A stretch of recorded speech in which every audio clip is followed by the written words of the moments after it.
नमस्कार विद्यार्थी मित्रांनो, तुमचे विदर्भ आयएएस अकॅडमीच्या या ऑनलाईन प्लॅटफॉर्मवर मनापासून खूप खूप स्वागत करतो।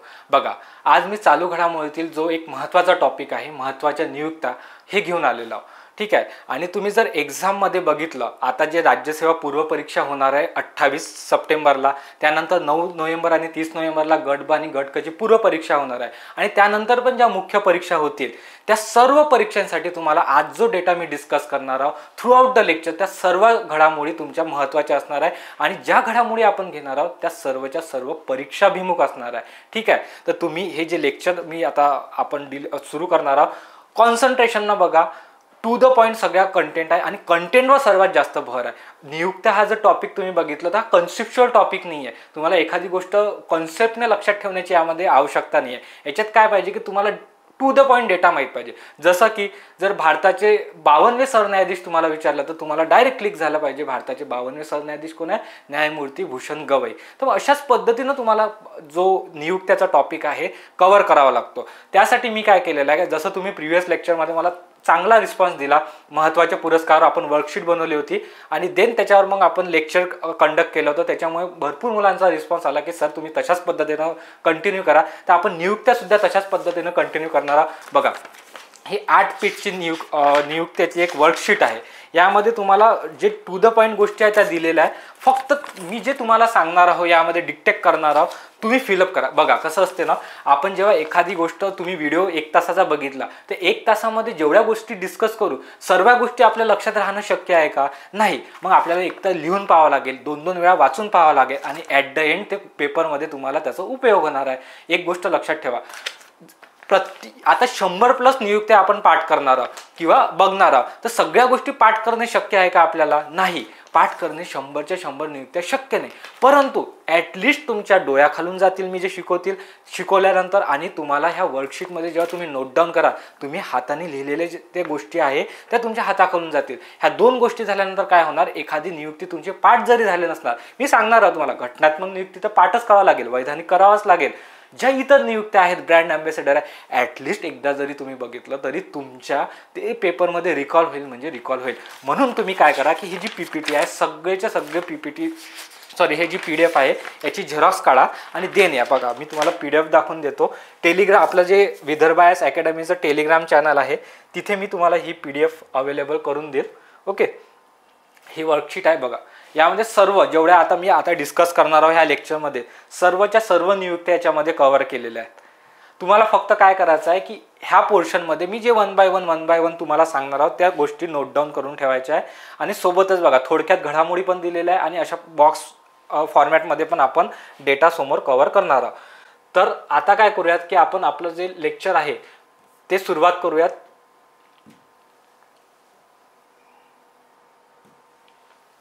त्याच्या अगोदर मी तुम्हाला एक थोडी इन्फॉर्मेशन देऊ इच्छितो की महत्त्वाच्या नियुक्त्या हा जो टॉपिक आहे कशा पद्धतीनं कव्हर केला पाहिजे।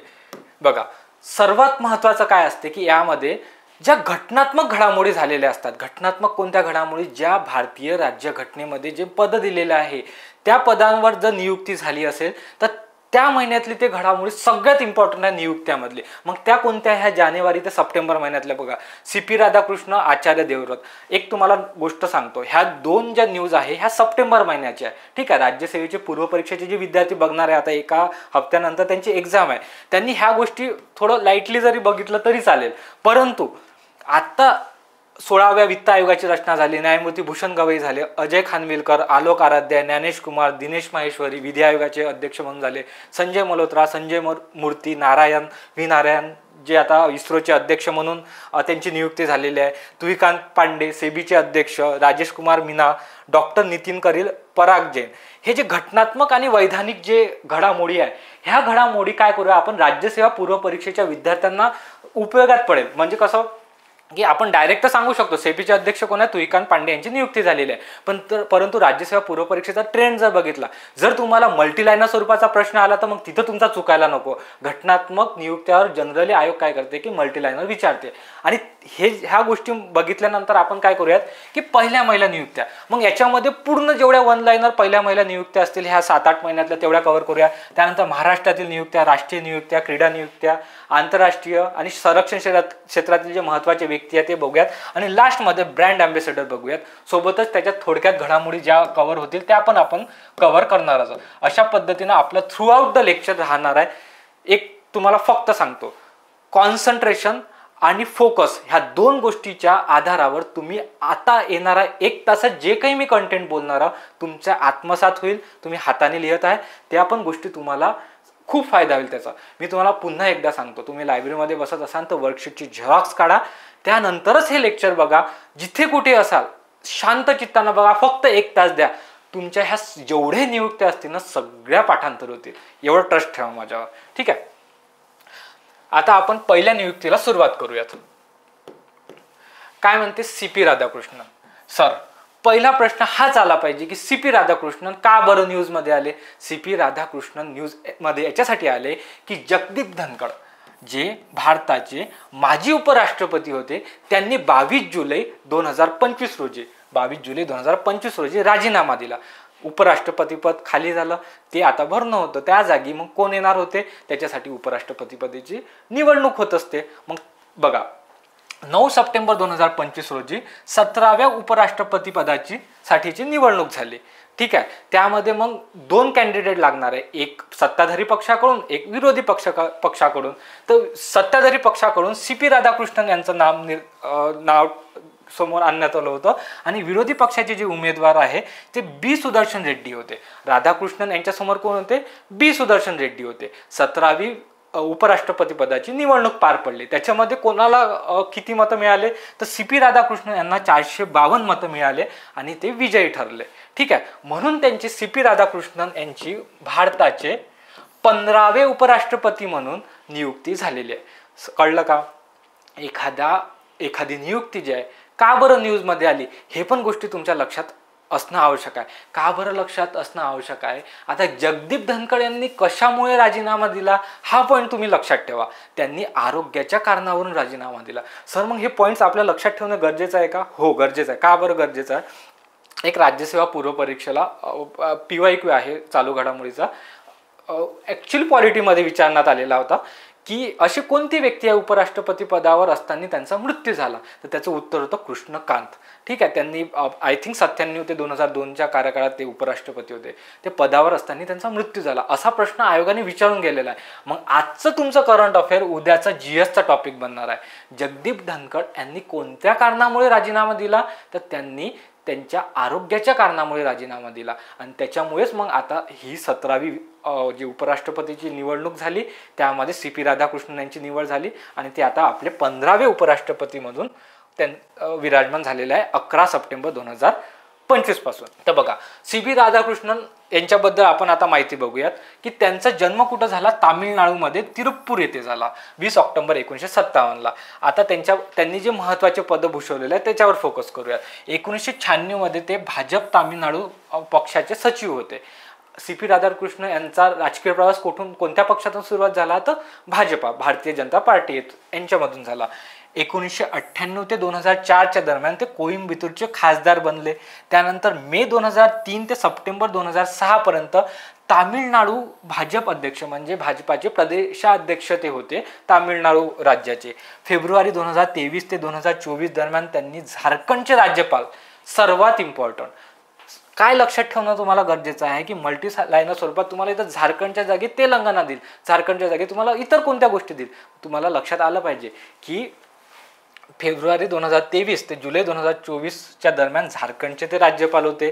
ठीक आहे, त्यानंतर मार्च 2024 ते जुलै 2024 मध्ये तेलंगणाचे राज्यपाल होते. पण कोणते होते, ॲडिशनल चार्ज त्यांच्याकडे होता. म्हणजे झारखंडचे राज्यपाल म्हणून कार्यरत असताना त्यांच्याकडे मार्च 2024 ते जुलै 2024 मध्ये तेलंगणा राज्याचे आणि पॉंडिचेरी राज्याचे जे केंद्रशासित प्रदेश आहे ह्या 2 राज्यांचा त्यांच्याकडे ॲडिशनल चार्ज होता. ॲक्च्युली तर पॉंडिचेरीचे लेफ्टनंट गव्हर्नर पाहिजे. ठीक आहे, ते करेक्ट करून घ्यायचा.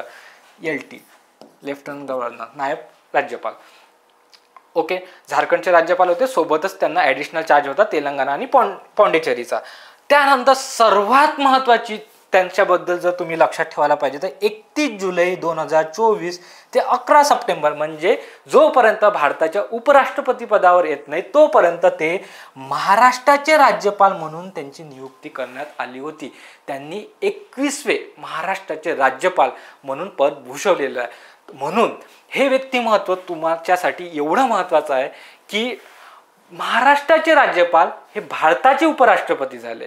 ठीक आहे, म्हणून ही नियुक्ती तुमच्यासाठी सर्वात महत्त्वाची आहे. अशा पद्धतीनं तुम्ही गोष्टीवर फोकस करणं अपेक्षित आहे. बघा, मी एकदा पुन्हा रिकॉल करतो. आय नो की आपण ऑनलाईनच्या माध्यमातून कन्व्हर्सेशन करतोय. तुम्ही पॉज करून पण हा व्हिडिओ पुन्हा पुन्हा बघू शकता. परंतु एखादी गोष्ट आपण अशा वेळेनं बघितल्यानंतर त्याला रिकॉल कशी करायचे. बघा, माझ्या डोळ्यासमोर काय डेटा येणार. सुरुवातीला CP राधाकृष्णन, ठीक आहे, भारताचे 15वे उपराष्ट्रपती म्हणून निवड झाली. का बरं झाली? जगदीप धनखड यांनी आरोग्याच्या कारणावरून राजीनामा दिला म्हणून झाली. ठीक आहे, 9 सप्टेंबरला निवडणूक झाली. त्यानंतर 17वी कितवी उपराष्ट्रपती पदाची निवडणूक होती? 17वी होती. भारताचे 15वे उपराष्ट्रपती म्हणून निवड झाली. त्यांच्या विरोधात कोण उभे होते? B सुदर्शन रेड्डी होते. झाला, एवढ्या गोष्टी झाल्या बॅकग्राऊंडच्या. आता त्यांच्याबद्दल मला बघायचं आहे.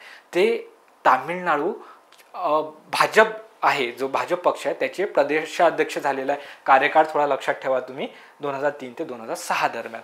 त्यानंतर कोइंबतूरचे खासदार होऊन गेलेले आहे. त्याच्यापेक्षा सर्वात महत्त्वाचं म्हणजे ते झारखंडचे राज्यपाल होते. कोणत्या कार्यकाळामध्ये? फेब्रुवारी 2023 ते जुलै 2024. आणि झारखंडचे राज्यपाल असताना सोबतच त्यांच्याकडे तेलंगणा राज्याचा आणि पॉंडिचेरी केंद्रशासित प्रदेशाचा ॲडिशनल चार्ज होता, अतिरिक्त भार होता. त्यानंतर त्यांची जी नियुक्ती आहे 31 जुलै 2024 रोजी महाराष्ट्राचे 21वे राज्यपाल म्हणून त्यांची नियुक्ती करण्यात आली होती. आणि आता ते कोणत्या पदावर आहे? भारताच्या उपराष्ट्रपती पदावर सध्या ते कार्यरत आहे 11 सप्टेंबर पासून. ठीक आहे सर, मग मला सांगा, आता उपराष्ट्रपती हा टॉपिक बघितला, आता याच्याबद्दल मी अजून स्टॅटिकमध्ये काय डेटा बघायला पाहिजे? बघा, उपराष्ट्रपती पदाबद्दल तर तुम्ही जर बघत असणार तर कलम 63 काय म्हणते? कलम 63 भारताचे एक उपराष्ट्रपती असेल. कलम 64 काय म्हणते? उपराष्ट्रपती हे राज्यसभेचे पदसिद्ध अध्यक्ष असतील. ठीक आहे. कलम 65 काय म्हणते? जर राष्ट्रपती यांचं पद रिक्त असेल कोणत्या कारणामुळे, एक तर राजीनामा असू शकते किंवा पदच्युत केलं असेल त्यांना, किंवा आरोग्याच्या कारणामुळे त्यांनी कंटिन्यू करणं शक्य नसेल कोणाला, राष्ट्रपतीला, तर अशा स्थितीमध्ये राष्ट्रपतीच्या पदावर उपराष्ट्रपती हे कार्य करतील. अशा पद्धतीने 65 मध्ये दिलं आहे. कलम 66 सर्वात महत्त्वाची ज्या गोष्टी, आता ज्या नियुक्त्याच्या गोष्टी घडल्या ह्या कलम 66च्या रिलेटेड आहे. कलम 66 मध्ये काय दिलं आहे की उपराष्ट्रपतीची निवडणूक दिलेली आहे. कशा पद्धतीने दिलेली आहे? भारताचे उपराष्ट्रपती एकल संक्रमण मताद्वारे, एकल संक्रमण प्रमाणशीर पद्धत जी आहे त्या पद्धतीद्वारे निवडले जातात. ठीक आहे, हा झाला एक पॉईंट. मग उपराष्ट्रपती पदाच्या निवडणुकीसाठी कोण भाग घेते? साधारण जनता घेते का? नाही, कारण की त्यांची जी निवडणूक आहे ती अप्रत्यक्ष आहे. तर त्यांच्या निवडणुकीमध्ये भाग कोण घेते?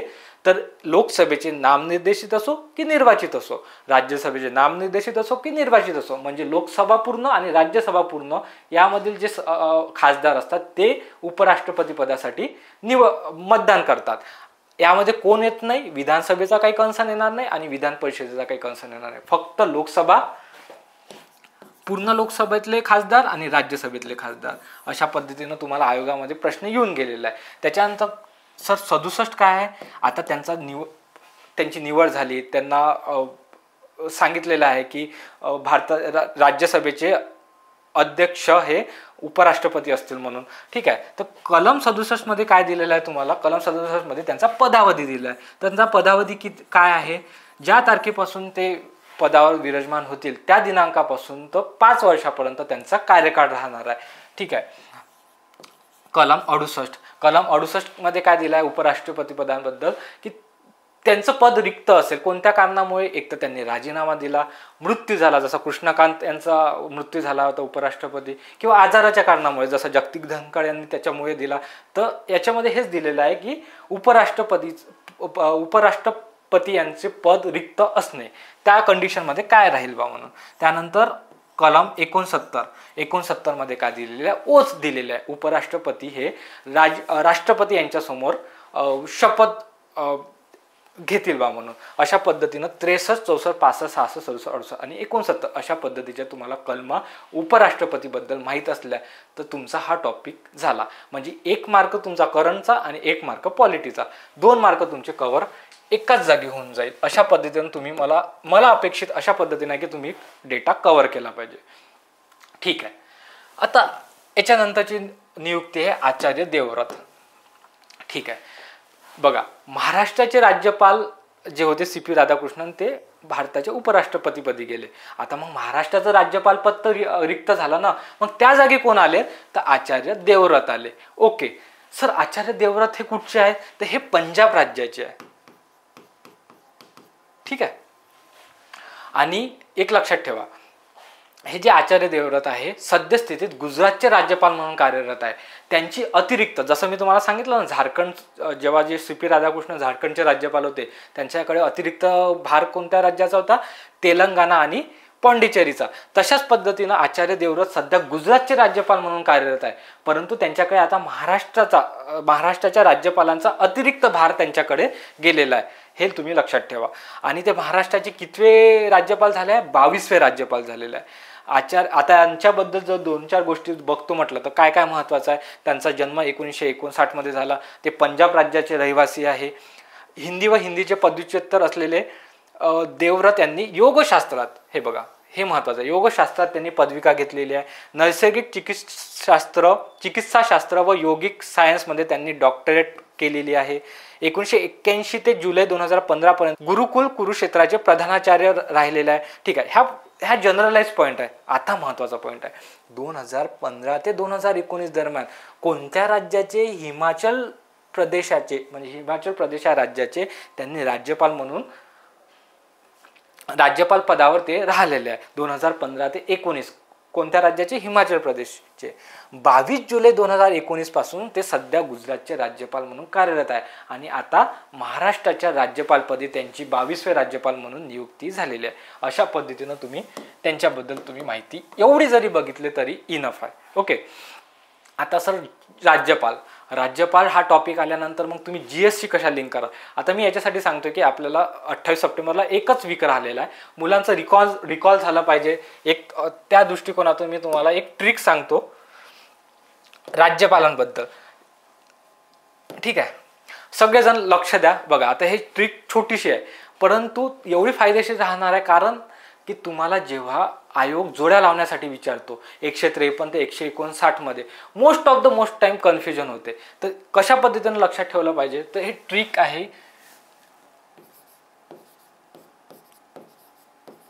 तुम्ही तुमच्या जे लास्ट पेज असेल किंवा नोटबुक असेल त्याच्यामध्ये नोट डाऊन करून ठेवा. वर्कशीटमध्ये नका लिहू, किंवा मेमोराईज जर झाली तर मेमोराईज करून ठेवा. ठीक आहे. राज्यपालांबद्दल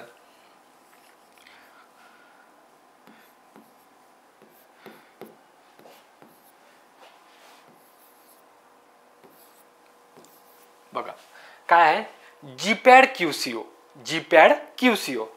काय प्रोनाउन्स करतोय मी,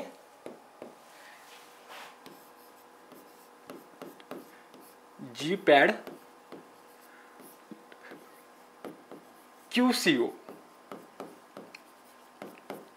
बघा, यावरून तुम्हाला 153 ते 169 पर्यंत ज्या कलमा कशा पाठांतर करायचे ते आपण बघणार आहोत. 2-3 मिनिटं लक्ष द्या, फक्त लक्ष द्या, तुम्हाला इझिली त्या गोष्टी लक्षात राहतील. बघा, आता पहिले आपण काय करूयात की कलमा लिहून टाकूयात.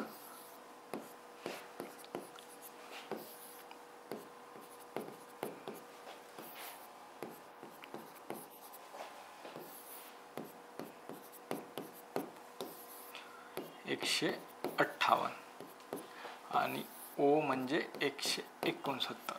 ठीक आहे. सुरुवातीला तुम्ही लिहिलं जीपॅड क्यूसीओ. आता तुम्हाला काय लक्षात ठेवायचं आहे,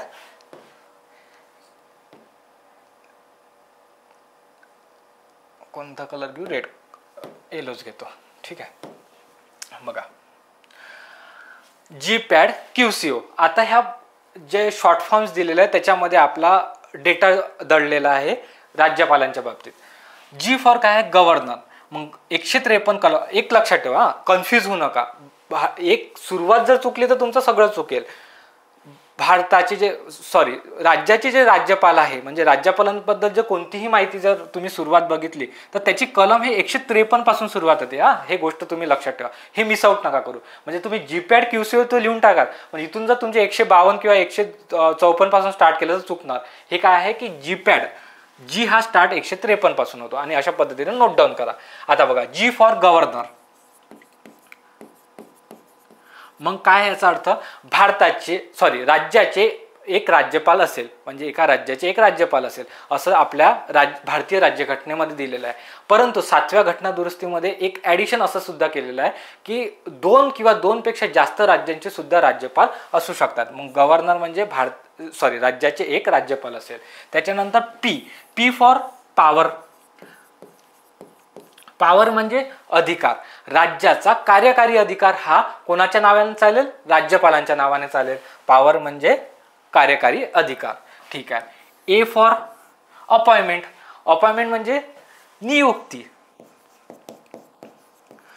तर राज्याच्या राज्यपालांचे म्हणजे कोणत्याही राज्यपालांचे नियुक्ती कोणाद्वारे केली जाते, तर राष्ट्रपतींद्वारे केली जाते. आणि ही जी पद्धत आहे कोणाकडून घेतली आपण, कॅनडा या देशाकडून पद्धत घेतली की राष्ट्रपती हे राज्यपालांची नियुक्ती करेल. म्हणजे अपॉइंटमेंट म्हणजे नियुक्ती. D for duration. राज्यपालांचा ड्युरेशन म्हणजे कार्यकाळ किती असेल, तर 5 वर्षाचा असेल. Q for qualification. मग राज्यपालांचं क्वालिफिकेशन म्हणजे पात्रता. पात्रता काय आहे, तेच ते भारताचे नागरिक असतील, त्यांचं वय 35 वर्ष असलं पाहिजे. आणि 2 संकेत आहे बघा, इथे घटनेमध्ये 2 संकेत दिलेले आहे.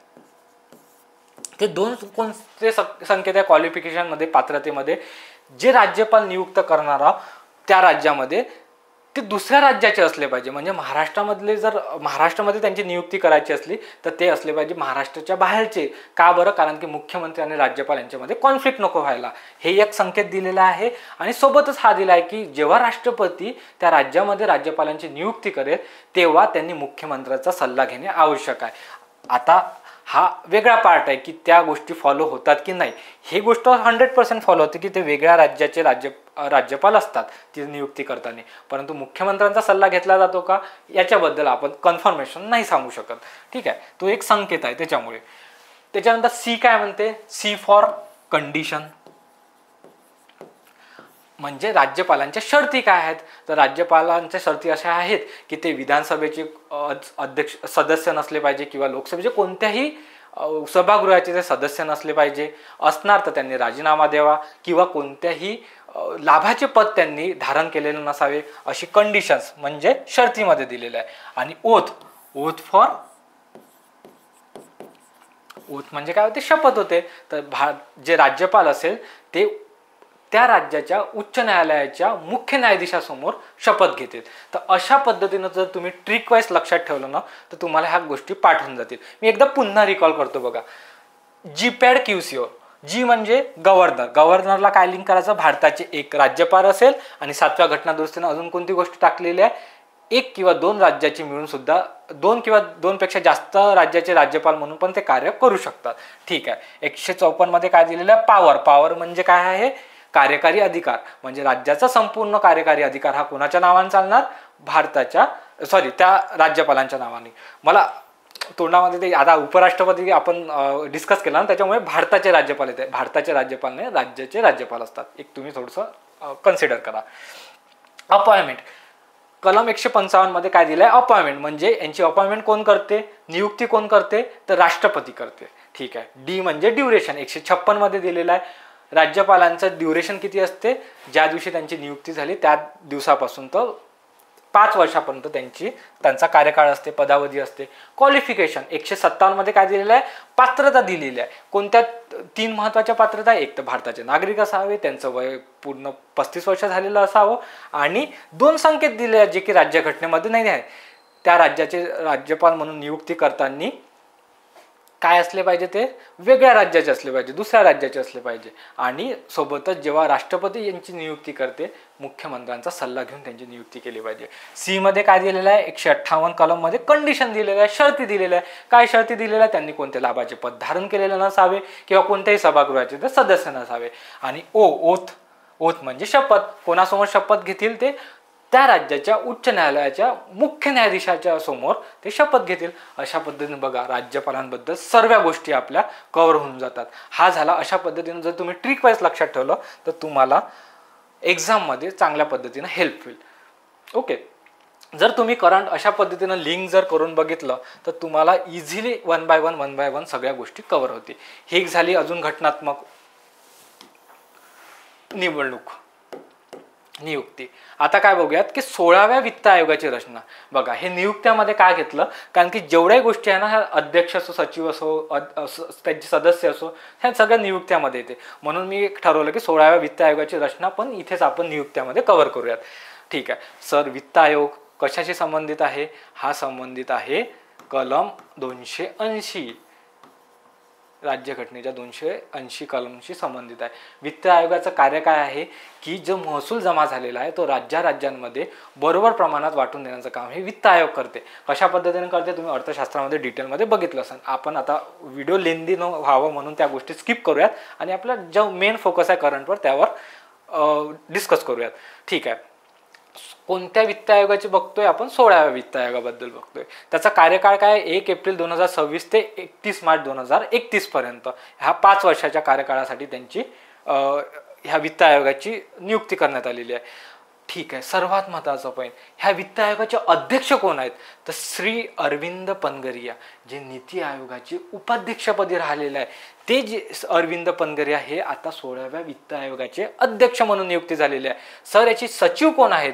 ऋतिक रंजन पांडे हे त्यांचे सचिव म्हणून नियुक्ती झालेली आहे. आता बघा, सदस्यामध्ये 2 आहे, पूर्णवेळ सदस्य आणि अर्धवेळ सदस्य.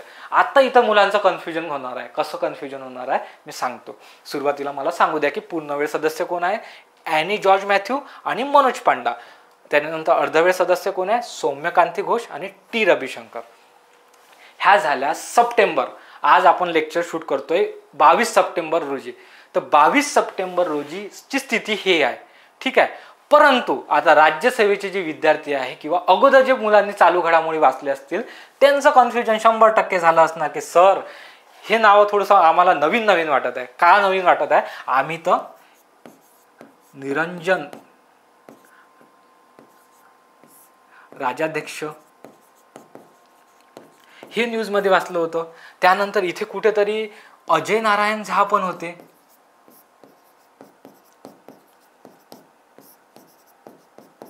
मग यांचं काय झालं? सर, आम्ही तर न्यूजमध्ये ही गोष्ट वाचली होती. यांचं काय झालं तर सांगतो मी. यांचं काय झालं बघा, ॲनी जॉर्ज मॅथ्यू यांची जेव्हा नियुक्ती झाली ते सुरुवातीपासून आहेतच आणि सौम्यकांती घोष पण सुरुवातीपासून आहेतच. परंतु सुरुवातीला निरंजन राजाध्यक्ष यांची नियुक्ती करण्यात आली होती. परंतु त्यांनी काय केलं की वैयक्तिक कारणामुळे त्यांनी नाकारलं की मला ह्या आयोगामध्ये म्हणजे सदस्यपदी नाही राहायचं आहे. म्हणून त्या जागी त्यांची मनोज पांडा यांची नियुक्ती करण्यात आली. म्हणजे सद्यस्थिती निरंजन राजाध्यक्ष नाही आहेत. त्यानंतर काय झालं की अजय नारायण झा यांनी ॲक्सेप्ट केलं होतं, परंतु काही दिवसानंतर त्यांनी राजीनामा दिला. यांनी राजीनामा दिल्यामुळे सध्या टी रविशंकर जे RBIचे डेप्युटी गव्हर्नर आहे त्यांची नियुक्ती करण्यात आली. म्हणून हा जो डेटा आहे तो प्रिव्हियस डेटा आहे. पण आजची स्थिती जर तुम्ही बघत असाल, सप्टेंबर 2025 मध्ये जर हा व्हिडिओ बघत असणार तर तुम्हाला काय बघणं आवश्यक आहे की सध्या हे 4 व्यक्ती सदस्य म्हणून कार्यरत आहे, एक पूर्णवेळ आणि अर्धवेळ. अशा पद्धतीने तुमचा डेटा तुम्ही अपडेट करून घ्या जर अपडेट केला नसेल तर. निरंजन राजाध्यक्ष यांनी वैयक्तिक कारणामुळे राजीनामा नाही, त्यांनी वैयक्तिक कारणामुळे नाहीच म्हटलं, म्हणून मनोज पांडा यांची नियुक्ती करण्यात आली आणि अजय नारायण झा यांनी राजीनामा दिला. त्याच्यामुळे त्याच्या जागी RBIचे डेप्युटी गव्हर्नर जे टी रविशंकर आहे यांची नियुक्ती करण्यात आली. ठीक आहे, ह्या झाल्या लेटेस्ट मधल्या ज्या घडामोडी होत्या त्या. आता इथून काय बघणार आपण? रँडम प्रकारे ज्या सर्व घटनात्मक घडामोडी आहेत, ते फेब्रुवारीची असो, जानेवारीची असो, कोणती असो, त्या घडामोडी आपण कव्हर करणार. बघा, न्यायमूर्ती भूषण गवई हे व्यक्तिमत्व जेव्हा जेव्हा डोळ्यासमोर येते आणि ते वेगळ्या लेवलचं मोटिवेशन येते, कारण की ते आमच्या मातीतून म्हणजे अमरावतीतून त्यांचा जन्म झालेला आहे, त्यांचं बालपण इथे गेलेलं आहे. आणि एक त्यांच्याकडे बघून एक गोष्ट लक्षात येते की मेहनत आणि चिकाटीच्या जोरावर त्यांनी आपल्या भारतातील सर्वोच्च पद जे आहे न्यायालयाच्या याच्यामध्ये जे सर्वोच्च पद आहे सरन्यायाधीशपदी ते विराजमान आहे सध्या. कशाच्या भरोशावर? मेहनत आणि चिकाटी. तर आणि ते आमच्या अमरावतीच्या भूमीतून असल्यामुळे ते एक वेगळ्याच लेवलचं मोटिवेशन येते. त्यांचा जो प्रवास, एक शेतकरी कुटुंबामध्ये त्यांचा जन्म झाला, त्यांचे वडील जे होते रासू गवई, त्यांचा राजकीय प्रवास, त्यांनी समाजासाठी केलेलं योगदान, आज कितीतरी अमरावती विदर्भामध्ये त्यांच्या नावावर इंजिनिअरिंग कॉलेजेस चालतात, त्याच्यामध्ये गोरगरीब पोरं त्याच्यामध्ये शिकून गेलेले आहेत. भरपूर असे विद्यार्थी त्यांना चांगल्या पद्धतीनं तिथे मार्गदर्शन मिळालेलं आहे. ते रासू गवई, त्यांचे सुपुत्र म्हणजे भूषण गवई यांची नियुक्ती भारताच्या सरन्यायाधीशपदी झालेली आहे. आणि ते भारताचे कितवे सरन्यायाधीश आहे? ते भारताचे 52वे सरन्यायाधीश आहे. म्हणून अशा व्यक्तिमत्वापासून मोटिवेशन तर आहेच, परंतु आपल्यापासून शिकणं आवश्यक आहे की मेहनत, चिकाटी, फोकस, कॉन्सन्ट्रेशन याच्या भरोसावर आणि जिद्द, त्यांनी कधीच परिस्थितीचा त्यांनी बाऊ करून घेतला नाही. ह्या सगळ्या गोष्टीतून जाऊन ते आज भारताच्या सर्वोच्च पदावर कार्यरत आहे. म्हणून आपण पण एक लक्षात ठेवा, जो अभ्यास करतोय, आपला अभ्यास तुम्हाला एवढ्या वरतक समोर घेऊन जाणार आहे की जी साधारण गोष्ट तुम्हाला बाकीच्या गोष्टी करून मिळणार नाही. म्हणून लक्षात ठेवा की अभ्यासाशिवाय पर्याय नाही आहे. कॉन्सन्ट्रेशननं आपण एकच गोष्ट करू शकतो, तो म्हणजे अभ्यास आणि अभ्यास. बघा, आता आपण यांच्याबद्दल बघूयात की भारत सर्वोच्च न्यायालयाचे 52वे सरन्यायाधीश आहेत, यांची नियुक्ती झालेली आहे. सर मग 51वे कोण आहेत ते पण सांगून द्या. 51वे जे होते संजीव खन्ना यांची नियुक्ती करण्यात आली होती. आणि 50वे कोण होते? DY चंद्रचूड, जे की सगळ्यात न्यूजमध्ये होते. धनंजय चंद्रचूड, त्यांना सगळ्यात जास्त कार्यकाळ भेटला होता. ओके, आता आपण बघूयात की भूषण गवई यांच्या बाबत. यांचा कार्यकाळ हा 14 मे म्हणजे 14 मेला त्यांची नियुक्ती झाली आणि 23 नोव्हेंबर 2025 रोजी ते म्हणजे त्यांचा कार्यकाळ संपणार आहे नोव्हेंबर महिन्यामध्ये. ते असे 7वे महाराष्ट्रीयन व्यक्ती आहे की त्यांची सरन्यायाधीशपदी नियुक्ती झालेली आहे. 7वे आहे. तर मग याच्या अगोदर कोण कोण होऊन गेले? प्रल्हाद गजेंद्र गडकर, यशवंत चंद्रचूड, सरोज कपाडिया, शरद बोबडे, उदय ललित, धनंजय चंद्रचूड. आणि 7वे जे आहे हे आता न्यायमूर्ती भूषण गवई यांची नियुक्ती झालेली आहे. ठीक आहे, ते मूळचे रहिवासी आहेत, मूळचे अमरावतीचे रहिवासी आहेत. रासू गवई यांचे पुत्र आहेत, मला सांगितलंच मी. यांचे विविध नावाने म्हणजे याचे विविध इंजिनिअरिंग कॉलेजेस असो किंवा इतर BSc BA कॉलेज असो, त्यांच्या नावाने भरपूर त्यांनी कॉलेजेस सुरू केलेले आहेत, जिथे म्हणजे जबरदस्त काम आहे. तुम्ही एखाद्या वेळेस व्हिजिट द्या विदर्भामध्ये कधी आले तर. त्यांच्या कार्याचं खरोखर म्हणजे जे गोरगरीब मुलं आहेत त्यांना भरपूर प्रमाणात त्याचा फायदा होतो आहे. ठीक आहे, तर हे जे रासू गवई आहेत हे अगोदर म्हणजे त्यांच्याबद्दल जर सांगायचं म्हटलं सर्वात महत्त्वाचं नियुक्त्याच्या हिशोबाने तर 3 राज्याचे ते राज्यपाल होऊन गेलेले आहे. कोणते 3 राज्य आहे ते माहीत आहे का? एक केरळ, त्यानंतर बिहार आणि सिक्कीम.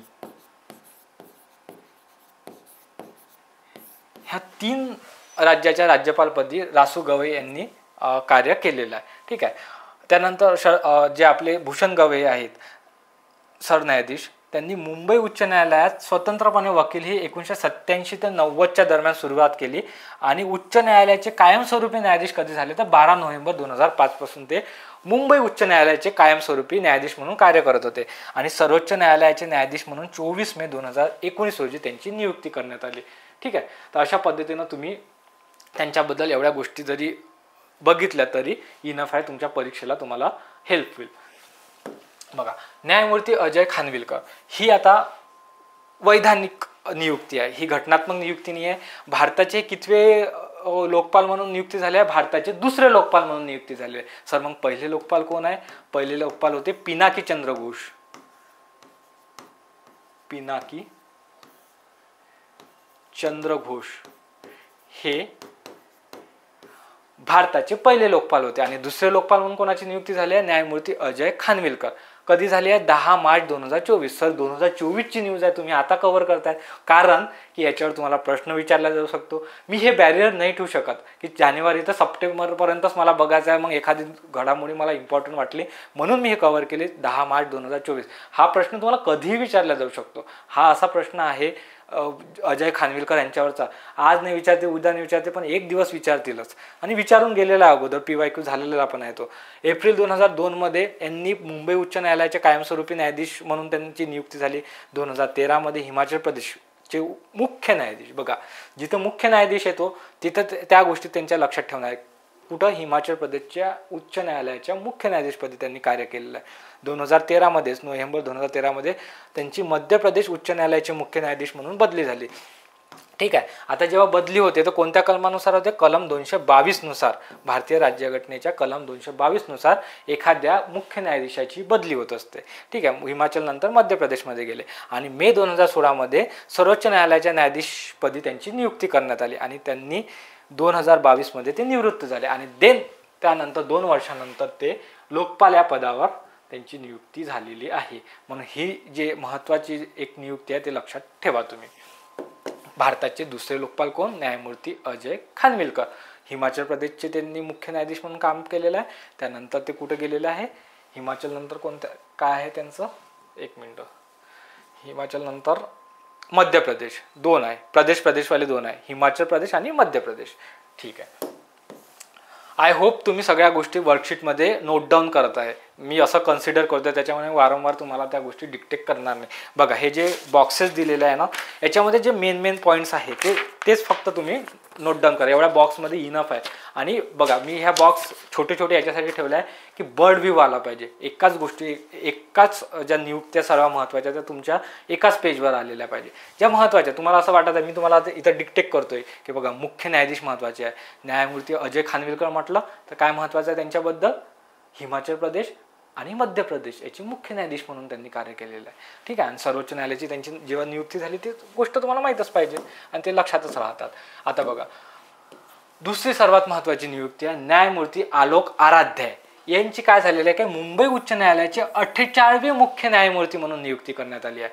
कोणत्या दिवशी झाली? 14 जानेवारी 2025 रोजी यांची नियुक्ती करण्यात आली. ओके. यांच्याबद्दल बघूयात. मध्य प्रदेश उच्च न्यायालयाचे अतिरिक्त न्यायाधीश म्हणून त्यांनी 2009-16मध्ये काम केलेलं आहे. जम्मू काश्मीर उच्च न्यायालयाचे मुख्य न्यायाधीश. बघा, JNK म्हणजे आपले जम्मू काश्मीर, जे अगोदरचं जे जम्मू काश्मीर होतं त्याचे 2016 ते 18 दरम्यान मुख्य न्यायाधीश म्हणून त्यांनी कार्य केलं आहे. त्यानंतर कर्नाटक उच्च न्यायालयाचे न्यायाधीश म्हणून त्यांनी 2018 ते 23मध्ये काम केलेलं आहे.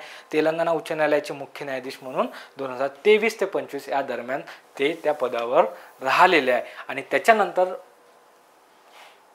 आलोक आराध्य यांची 48वे मुख्य न्यायाधीश कुठचे? मुंबईचे म्हणून, मुंबईचे जे मुख्य न्यायालय आहे तिथे त्यांची नियुक्ती करण्यात आली. हे गोष्टी तुम्ही लक्षात ठेवा. ज्ञानेश कुमार, घटनात्मक घडामोडीमधला सर्वात इम्पॉर्टंट टॉपिक. ते न्यूज कधीचे आहे? 19 फेब्रुवारी 2025चे. परंतु आताही तुम्हाला पेपरमध्ये 100% विचारले जाऊ शकते. का बरं? भारताचे 26वे निवडणूक आयुक्त म्हणून कोणाची नियुक्ती केली? तर ज्ञानेश कुमार. ही गोष्ट तुम्ही लक्षात ठेवा.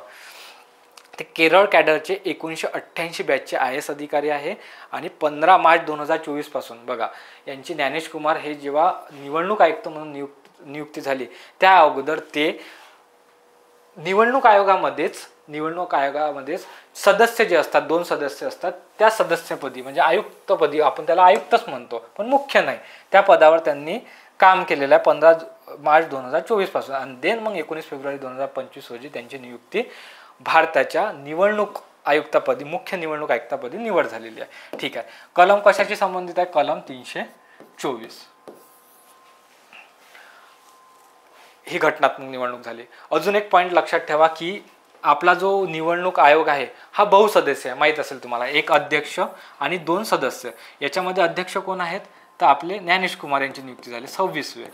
याच्या अगोदर कोण होते सांगा बरं, कमेंट करा. राजीव कुमार होते. कोण होते? भारताचे 25वे मुख्य निवडणूक आयुक्त, ते सांगा मला. आय थिंक राजीव कुमारच होते. ओके.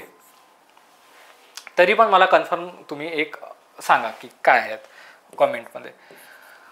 त्यानंतर 2 सदस्य जे आहे ते सुखबिंदर सिंधू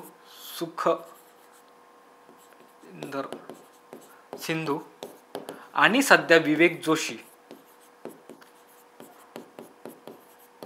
या दोन व्यक्तींची हे दोन व्यक्ती हे निवडणूक आयुक्त म्हणून सध्या कार्यरत आहे. तर अशा पद्धतीने तुम्ही एवढी जरी पॉईंट तुम्ही त्यांच्याबद्दल बघितले तरी इनफ आहे. आता तुम्ही ह्या गोष्टी रिकॉल करा कशामध्ये, पॉलिटीमध्ये, की आपल्याला जे निवडणूक आयोग आहे 324 पासून ज्या कलमा आहेत त्या सगळ्या तुम्ही लर्न करा.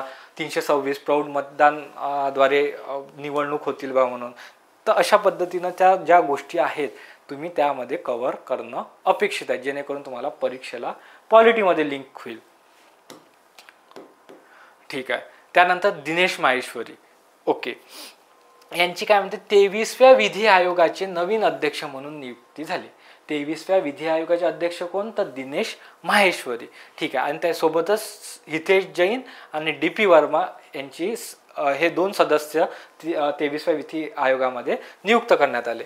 यांचा कार्यकाळ कधीपर्यंत राहणार आहे ह्या आयोगाचा, 31 ऑगस्ट 2027 पर्यंत.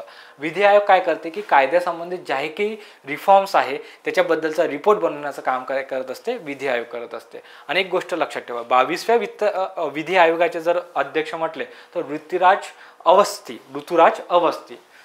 कोण, ऋतुराज अवस्थी हे 22व्या विधी आयोगाचे अध्यक्ष होते. आणि आता सध्या कोण आहेत तर 23व्या विधी आयोगाचे अध्यक्ष कोण आहेत, दिनेश माहेश्वरी. आता त्यांच्याबद्दल काय गोष्टी माहीत असणं आवश्यक आहे. 2004 ते 2015 दरम्यान राजस्थान उच्च न्यायालयाचे ते न्यायाधीश होते. ठीक आहे, होते. मार्च 2015 ते 2016 दरम्यान अलाहाबाद उच्च न्यायालयाचे न्यायाधीश म्हणून त्यांनी काम बघितलं आहे. 2016 ते 2018 दरम्यान मेघालय उच्च न्यायालयाचे मुख्य न्यायाधीश म्हणून त्यांनी काम केलेलं आहे. बघा, आयोगाला जर मल्टीलाईनर स्वरूपात तुम्हाला प्रश्न विचारायचा असेलच तर ह्याही 4 पॉईंटमधून, हे तर एवढ्याच, बघा दिनेश माहेश्वरी यांच्याबद्दल भरपूर काही गोष्टी तुम्हाला मॅगझिनमध्ये छापून आल्या असतील, त्या तुम्ही वाचल्या पण असतील. त्याच्यातल्या एवढ्या गोष्टी सगळ्यात महत्त्वाच्या, आणि त्यातून जर तुम्ही सॉर्ट आउट करतो म्हटलं तर ते मेघालय उच्च न्यायालयाचे मुख्य न्यायाधीश म्हणून त्यांनी काम बघितलेलं आहे. त्यानंतर 2018 ते 2019 दरम्यान कर्नाटक उच्च न्यायालयाचे मुख्य न्यायाधीश म्हणून त्यांनी काम बघितलेलं आहे. आणि 2019 ते 2023 पर्यंत त्यांनी सर्वोच्च न्यायालयाच्या न्यायाधीशपदी, म्हणजे सर्वोच्च न्यायालयाच्या न्यायाधीशपदी त्यांनी काम केलेलं आहे सर्वोच्च न्यायालयामध्ये. ठीक आहे. भारताच्या रिझर्व्ह बँकेचे 26वे गव्हर्नर सद्यस्थितीत कोण काम करतात, संजय मल्होत्रा. बघा, कन्फ्यूज करणारे पॉईंट, त्या दरम्यान 3 नियुक्त्या झाल्या होत्या, एक संजय मल्होत्रा, एक संजय मूर्ती आणि संजीव खन्ना. संजीव खन्ना तुम्हाला सांगितलं भारताची 51वी सरन्यायाधीश, परंतु संजय मल्होत्रा सांगितलं RBIचे 26वे गव्हर्नर. आता सगळ्यात महत्त्वाची घटनात्मकच आहे ही पण नियुक्ती. के संजय मूर्ती यांची भारताचे 15वे नियंत्रक व महालेखा परीक्षक जे कॅग असतात, कलम 148 ते 151 दरम्यान जे आहे ते कॅग म्हणजे के संजय मूर्ती यांची नियुक्ती करण्यात आली आहे 15वे. ठीक आहे. त्यानंतर या पदावर नियुक्त होणारे ते पहिले IAS अधिकारी आहेत. बघा, जिथं पहिली घडामोडी येते ते तुमच्या गोष्टी लक्षात असणं आवश्यक आहे. कॅग पदावर पहिले IAS अधिकारी म्हणून कोण आलेले आहेत तर के संजय मूर्ती. ठीक आहे. ते मूळचे कुठचे, आंध्र प्रदेशातील आहे. मेकॅनिकल इंजिनिअरिंगच्या पदवी घेतल्यानंतर प्रशासकीय सेवेत आले, म्हणजे त्यांनी मेकॅनिकल इंजिनिअरिंग कंप्लीट केले आहे. आणि हिमाचल प्रदेश कॅडरचे ते 1991 बॅचचे IAS अधिकारी आहेत. ठीक आहे. एवढ्या गोष्टी त्यांच्याबद्दल जरी माहीत असल्या तरी इनफ आहे. ठेवा, सर्वात महत्त्वाची नियुक्ती आहे भारताचे 15वे कॅग कोण आहेत, नियंत्रक व महालेखा परीक्षक, तर के संजय मूर्ती. ठीक आहे. त्यानंतर एक महत्त्वाची संस्था म्हणजे इस्रो. जी इस्रो आहे आपली 15 ऑगस्ट 1969 मध्ये स्थापना झाली. त्या इस्रोबद्दल बोलतोय आपण. त्याचे 11वे अध्यक्ष, पहिले याच्या अगोदर एस सोमनाथन होते. त्यांच्या जागी 11वे अध्यक्ष म्हणजे सध्या नियुक्ती कोणाची झालेली आहे, व्ही नारायण यांची नियुक्ती झालेली आहे. 14 जानेवारी 2025 पासून त्यांनी पदभार स्वीकारला.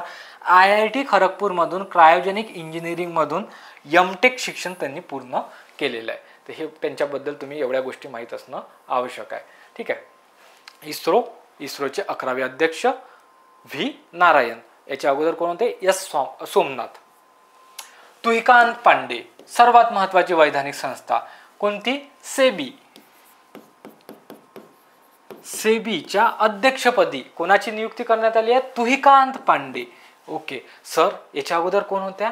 याच्या अगोदर होत्या माधवीपुरी बुच, ज्या की सेबीच्या पहिल्या महिला अध्यक्ष होत्या. म्हणून तो पण पॉईंट लक्षात ठेवा. आणि आता जी नवीन नियुक्ती झालेली आहे त्यांच्या जागी ही पण लक्षात ठेवा की तुहिकांत पांडे यांची सेबीच्या अध्यक्षपदी नियुक्ती झालेली आहे. एक लक्षात ठेवा. सेबी जर तुम्ही बद्दल जर बघतो म्हटलं तर याची स्थापना 12 एप्रिल 1988 मध्ये झाली होती. ओके, GS पटेल समितीच्या शिफारशीनुसार. परंतु याला जो वैधानिक दर्जा जो आहे ना 1992 मध्ये देण्यात आला. सेबी म्हणजे security exchange board of India, याचे अध्यक्ष म्हणून तुहिकांत पांडे यांची नियुक्ती झाली. पण याची स्थापना कधी झाली? 12 एप्रिल 1988 रोजी. आणि याला वैधानिक दर्जा कधी देण्यात आला? 1992 मध्ये देण्यात आला. ठीक आहे. सेबीचे हे 11वे अध्यक्ष आहे. लिंक करा बघा. व्ही नारायण इस्रोचे 11वे अध्यक्ष, तुहिकांत पांडे सेबीचे 11वे अध्यक्ष. 1 मार्च 2025 पासून त्यांनी 3 वर्षासाठी त्यांचा कार्यकाळ असणार आहे. 1987च्या ओडिशा कॅडरचे ते IAS अधिकारी होते आहे समजा. त्यानंतर राजेश कुमार मीना, महाराष्ट्रातली सगळ्यात महत्त्वाची नियुक्ती. महाराष्ट्राचे 49वे मुख्य सचिव म्हणून कोणाची नियुक्ती करण्यात आली? तर राजेश कुमार मीना यांची करण्यात आली. त्यांनी कोणाच्या जागी त्यांची नियुक्ती करण्यात आली? सुजाता सौनिक. बघा पुन्हा महत्त्वाची घडामोडी. महाराष्ट्राच्या पहिल्या मुख्य सचिव पदी कोणाची नियुक्ती करण्यात आली होती? तर सुजाता सौनिक ह्या होत्या. यांच्या जागी आता कोणाची नियुक्ती करण्यात आली? राजेश कुमार मीना.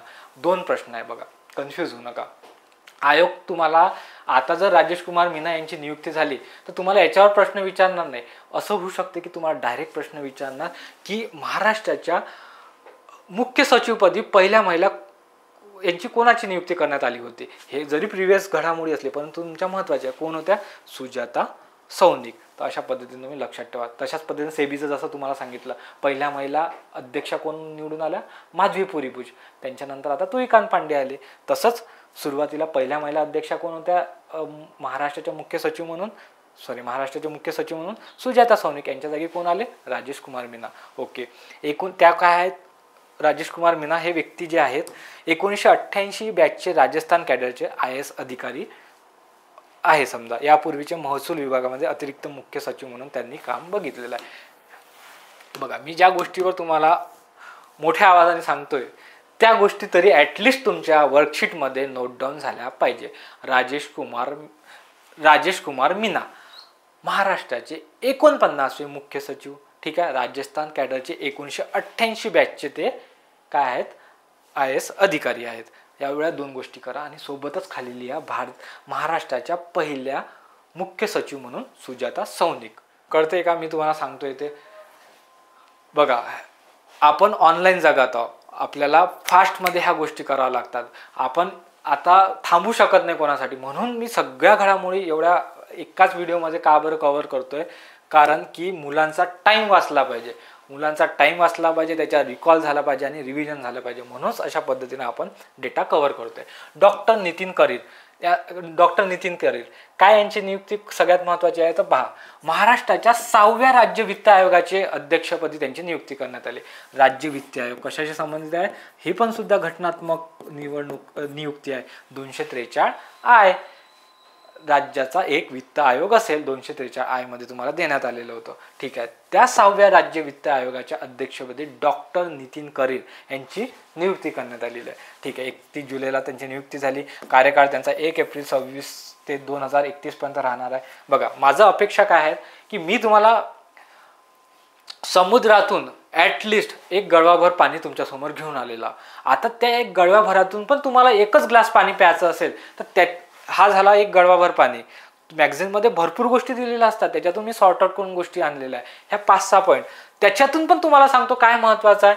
6व्या राज्य वित्त आयोगाच्या अध्यक्षपदी नियुक्ती झाली. नियुक्तीची तारीख लक्षात नका ठेवू, कार्यकाळ लक्षात नका ठेवू, पण तुम्ही ॲटलिस्ट एवढं तर लक्षात ठेवू शकता ना 1988 बॅचचे IAS अधिकारी होते म्हणून ते. एवढ्या गोष्टी लक्षात ठेवा. आणि सोबतच हे डॉक्टर नितीन करीर जे आहे ना 47व्या मुख्य सचिवपदी महाराष्ट्राचे जे मुख्य सचिवपदी आहे मी तुम्हाला सांगितलं 49वे कोण आहे? राजेश कुमार मीना. 48व्या कोण होत्या? मी सांगितलं पहिल्या महिला नियुक्ती झाली होती सुजाता सौनिक. आणि 47वे याच्या अगोदर कोण होते? डॉक्टर नितीन करीर. ठीक आहे. आणि यांची आता नियुक्ती कशावर झाली? 6व्या राज्य वित्त आयोगाच्या अध्यक्षपदी. का नियुक्ती झाली? कारण की सुरुवातीला 6व्या वित्त आयोगाचे अध्यक्ष म्हणून मुकेश खुल्लर यांची नियुक्ती करण्यात आली होती, परंतु यांचे दुःखद सध्या निधन झाल्यामुळे त्यांच्या जागेवर आता नितीन करीर यांची नियुक्ती करावी लागली. ठीक आहे. तर पहिले सुरुवातीला कोणाची नियुक्ती करण्यात आली होती? मुकेश खुल्लर यांची. आणि त्यांचे निधन झाल्यामुळे डॉक्टर नितीन करीर यांची महाराष्ट्राच्या 6व्या वित्त आयोगाच्या अध्यक्षपदी नियुक्ती करण्यात आली. ठीक आहे. पराग जैन काय आहे? तर रॉचे नवीन प्रमुख म्हणून नियुक्ती करण्यात आली. रॉ काय आहे? रिसर्च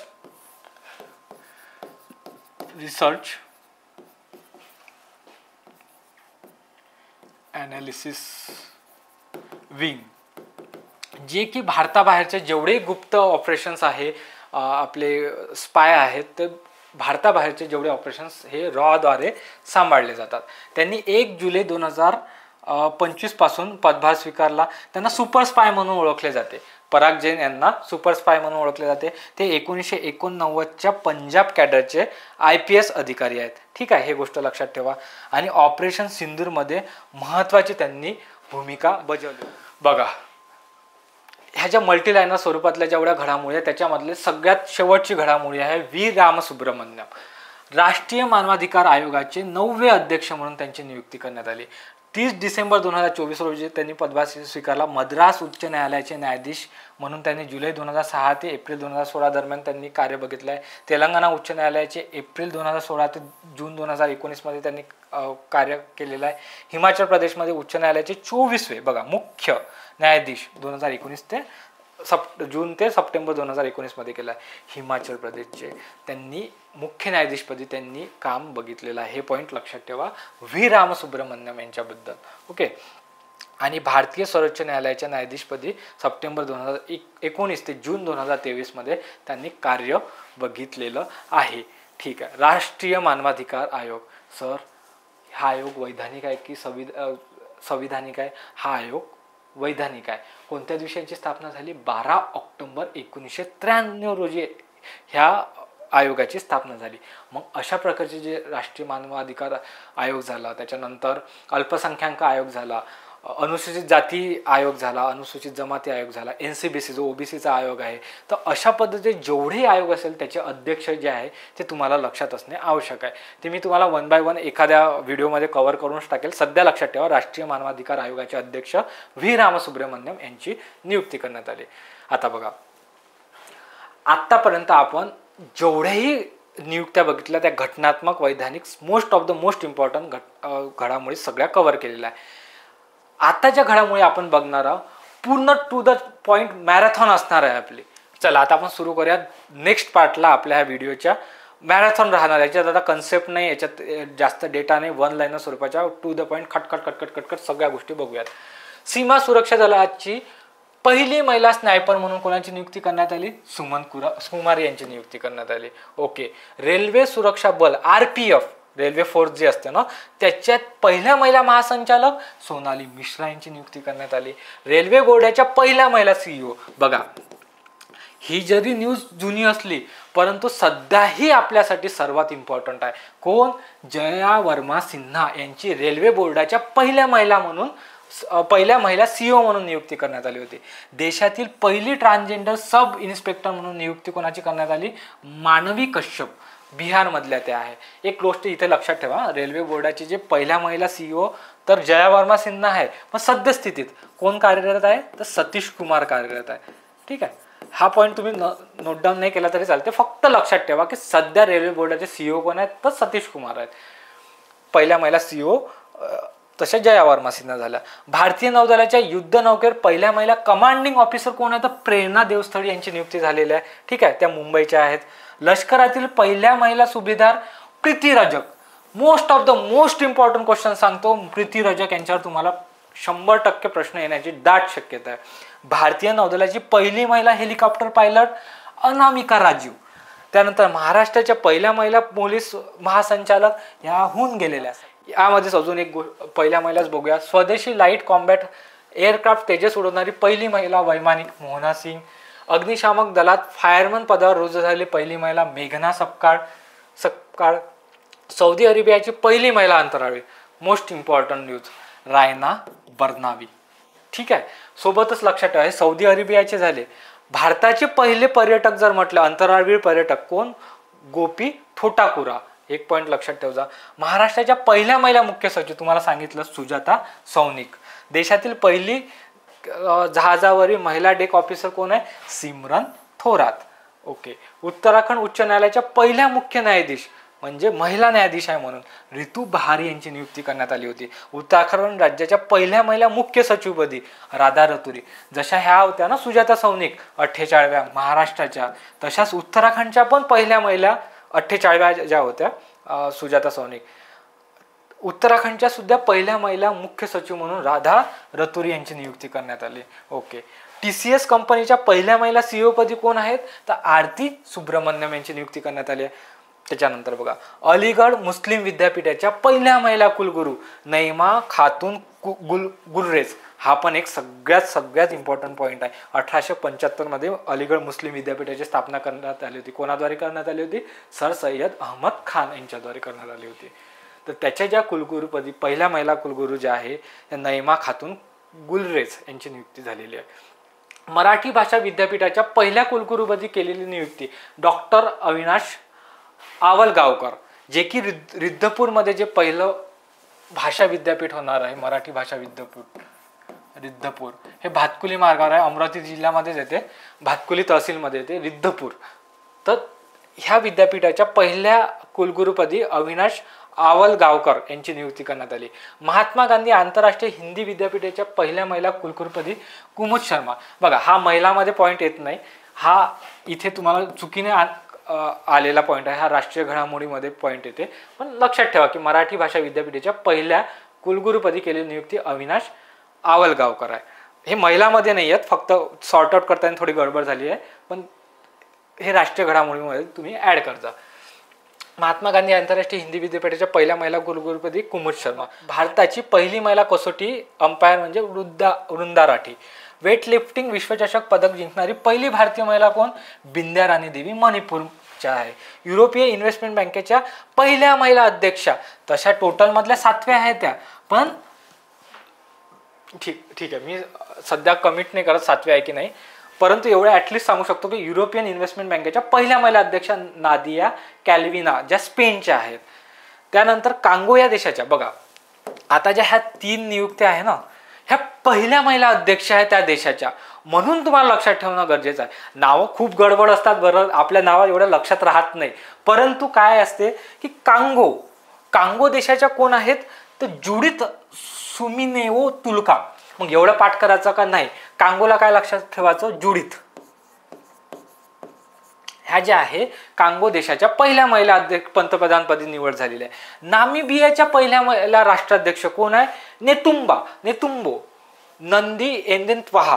ते प्रोनाउन्सिएशन मलाही जमणार नाही आहे प्रॉपर आणि तुम्हाला पण जमणार नाही. आपण मराठी देवनागरी भाषेमध्ये, देवनागरी भाषेचा आपण एक काय म्हणता येईल कर्ज आहे आपल्यावर की कोणतीही लँग्वेज असो, स्पेन असो, इंग्लिश असो, कोणतीही आपण देवनागरीमध्ये लिहू शकतो. परंतु एक सध्या आपल्यासाठी बॅरियर हे आहे की लिहिलेली गोष्ट एक्झॅक्टली प्रोनाऊन्स करायला आपल्याला भारी जाते. परंतु आयोग तिथं आपल्याला प्रोनाऊन्सिएशन विचारणार आहे का? नाही.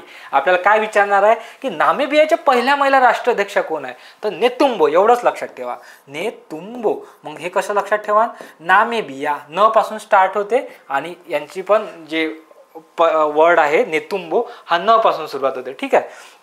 त्यानंतर बघा, मेक्सिको देशाच्या पहिल्या महिला अध्यक्षा कोण आहे? क्लॉडिया शिनबॉम. मग काय लक्षात ठेवायचं? मेक्सिकोवर बॉम्ब पडला बा. कोणता बॉम्ब पडला? शिनबॉम्ब पडला. ओके. घोडेस्वारीतील अर्जुन पुरस्कार मिळवणाऱ्या पहिल्या महिला भारतीय महिला कोण आहेत? तर दिव्य कृती सिंग आहे. तर अशा पद्धतीने तुम्ही त्यांच्याबद्दल बघू शकता. ह्या ज्या आहे घडामोडी पहिल्या महिला इथे आपण कंप्लीट केलेल्या आहे. आता काय बघणार आहोत आपण? महाराष्ट्रातील ज्या सर्वात महत्त्वाच्या नियुक्त्या आहे. आय होप तुम्ही सगळ्या गोष्टी नोट डाऊन करत आहे. व्हिडिओ मोठा न व्हावा त्याच्यामुळे आपण थोडं फास्ट घेतोय, याच्यामध्ये कन्सेप्टची गरज नाही आहे, म्हणून फक्त तुम्ही नोट डाऊन करा. महाराष्ट्राचे नवीन वनबल प्रमुख म्हणून कोणाची नियुक्ती झाली? एम श्रीनिवास राव यांची झाली. महाराष्ट्र राज्याच्या सहकारी संघाचे अध्यक्ष प्रवीण दरेकर यांची नियुक्ती करण्यात आली. महाराष्ट्र विधानसभेत लोकलेखा समिती जी असते, लोकलेखा समिती असते महाराष्ट्र राज्याच्या विधानसभेमध्ये, त्याच्यावर विजय वडेट्टीवार यांची नियुक्ती करण्यात आली.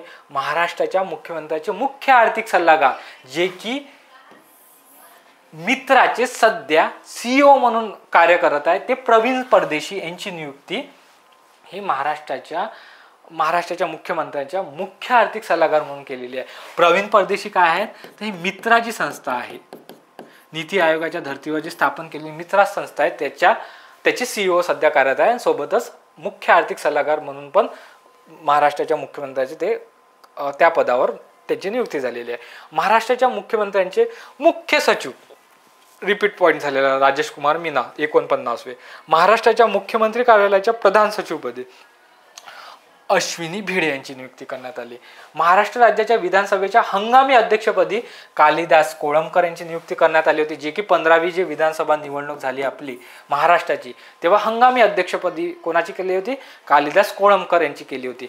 आणि जर लोकसभेच्या बाबतीत जर तुम्हाला विचारलं की 18व्या लोकसभेच्या हंगामी अध्यक्षपदी कोणाची केली होती? भर्तृहरी महताब यांची केली होती. हे तुम्हाला मी अगोदर पॉईंट सांगितलेलाच आहे. मुंबईचे पोलीस आयुक्त म्हणून देवेंद्र भारती यांची नियुक्ती करण्यात आलेली होती. ठीक आहे. महाराष्ट्र काँग्रेस प्रदेश अध्यक्षपदी नियुक्ती हर्षवर्धन सपकाळ यांची करण्यात आलेली आहे. हे झाली तुम्हाला महाराष्ट्रातील सर्व ज्या महत्त्वाच्या नियुक्त्या होत्या त्याच्यातली. आता एक सोबतच तुम्हाला स्टॅटिकचा पॉईंट सांगतो. महाराष्ट्रात महत्त्वाच्या पदावर जे व्यक्ती विराजमान आहे त्या गोष्टी तुम्हाला माहीत असणं आवश्यक आहे, जे की राज्य घटनेच्या धरून आहे, म्हणजे घटनात्मक पदावर जे आहे ते. मग महाराष्ट्राच्या विधानसभेचे अध्यक्ष कोण आहे? राहुल नार्वेकर आहे. विधानसभेचे उपाध्यक्ष कोण आहे? अण्णा बनसोडे. विधान परिषदेचे अध्यक्ष राम शिंदे. विधान परिषदेचे उपाध्यक्ष नीलम गोर्हे. आणि विधान परिषदेचे विरोधी पक्ष नेता कोण आहे तर अंबादास दानवे. या 5 घडामोडी तुम्ही लक्षात ठेवा, कारण की लेटेस्टमध्ये ह्या व्यक्ती सर्व जे आमदार आहेत ते न्यूजमध्ये होते आणि त्यांची हे घटनात्मक पदावर नियुक्ती झालेली आहे. आता आपण याच्यानंतर काय बघूयात की राष्ट्रीय नियुक्त्या बघूयात. ठीक आहे. राष्ट्रीय हळद मंडळाचे पहिले अध्यक्ष कोण आहेत तर पल्ले गंगा रेड्डी यांची नियुक्ती ही राष्ट्रीय हळद मंडळाचे पहिले अध्यक्ष म्हणून नियुक्ती करण्यात आली. ठीक आहे. राष्ट्रीय हळद मंडळाबद्दल 2 गोष्टी तुम्हाला सांगतो. याचं जे मुख्यालय आहे हे निजामाबादमध्ये आहे, तेलंगणामध्ये. हे गोष्ट तुम्ही लक्षात ठेवा. आणि पहिले अध्यक्ष म्हणून कोण आहेत तर पल्ले गंगा रेड्डी. ही गोष्ट तुम्हाला लक्षात ठेवणे खूप महत्त्वाची आहे, कारण की पहिले अध्यक्ष आहे त्या मंडळाचे आणि हे मंडळ सुद्धा आता लेटेस्ट जानेवारीमध्ये स्थापन करण्यात आलेलं आहे. वसमत येथील पहिल्या हळद संशोधन केंद्राचे अध्यक्ष म्हणून हेमंत पाटील यांची नियुक्ती करण्यात आलेली आहे. ठीक आहे. भारतातील पहिलं हळद संशोधन केंद्र जर म्हटलं तर तुम्हाला काय म्हणावं लागेल? वसमत. आणि राष्ट्रीय हळद मंडळ म्हटलं तर ते त्याचं कुठं आहे तर तेलंगणा निजामाबादमध्ये. तर ह्या ज्या वसमत येथील पहिल्या हळद संशोधन केंद्राचे अध्यक्ष कोण आहेत तर हेमंत पाटील यांची नियुक्ती करण्यात आली. भारतीय विशिष्ट ओळख प्राधिकरण UIDA जे आपले आधार कार्ड वगैरे बनतात ती बनवणारी जी संस्था आहे UIDA, CEO त्याचे CEO कोण आहे तर भुवनेश कुमार यांची नियुक्ती करण्यात आली. पेन्शन फंड नियामक आणि विकास प्राधिकरणाचे PFRDA याचे नवनियुक्त अध्यक्ष म्हणून शिवसुब्रमण्यम रमन यांची नियुक्ती करण्यात. सगळ्यात महत्त्वाचा टॉपिकवर याच्यावर आयोगाने अगोदर PYQ विचारलेला आहे, पण तो नियुक्ती आता दुसरी आहे, त्यांचे दुसरे व्यक्ती आलेले आहे शिवसुब्रमण्यम रमन. आणि PFRDA ची स्थापना कधी झालेली आहे तर 2003ची याची स्थापना आहे. रॉचे अध्यक्ष म्हणून पराग जैन त्यांच्याबद्दल बघितलंच आपण. National payment corporation of India NPCL कार्यकारी संचालक सोहिनी राजोला यांची नियुक्ती करण्यात आली. राष्ट्रीय हरित न्यायाधिकरणाचे अध्यक्ष कोण आहेत तर प्रकाश श्रीवास्तव यांची नियुक्ती करण्यात आली. CRPFचे बघा, हे CRPF खूप जुनी संस्था आहे, 1939 मधली संस्था आहे. याचे 39वे नवे महासंचालक म्हणून ज्ञानेंद्र प्रताप सिंह यांची नियुक्ती करण्यात आली. ओके. दिल्ली विधानसभेच्या अध्यक्षपदी जी निवड आहे कोणाची करण्यात आली? विजेंद्र गुप्ता यांची नियुक्ती करण्यात आली. ह्या झाल्या सर्व राष्ट्रीय घडामोडी. अजून आहे SOCHAMचे सरचिटणीस म्हणून मनीष सिंघल, पंतप्रधानांच्या आर्थिक सल्लागार परिषदेचे पूर्णवेळ सदस्य म्हणून संजय कुमार मिश्रा, नीती आयोगाचे पूर्णवेळ सदस्य म्हणून राजीव गौबा यांची नियुक्ती करण्यात आली. मला कमेंटमध्ये सांगा की नीती आयोगाचे अध्यक्ष कोण आहे सध्या आणि नीती आयोगाचे CEO म्हणून कोण कार्यरत आहे. ठीक आहे, हे 2 पॉईंट मला कमेंटमध्ये सांगा. भारतीय कृषी संशोधन परिषद ICAR चे नवीन महासंचालक जे आहे डॉक्टर मांगेलाल जाट यांची नियुक्ती करण्यात आली. त्यानंतर अनुसंधान राष्ट्रीय संशोधन प्रतिष्ठानचे CEO डॉक्टर शिवकुमार कल्याण रामन कार्यरत आहे. गोवा राज्याचे नवनियुक्त सध्या राज्यपाल म्हणून अशोक गजपती राजू यांची नियुक्ती करण्यात आली.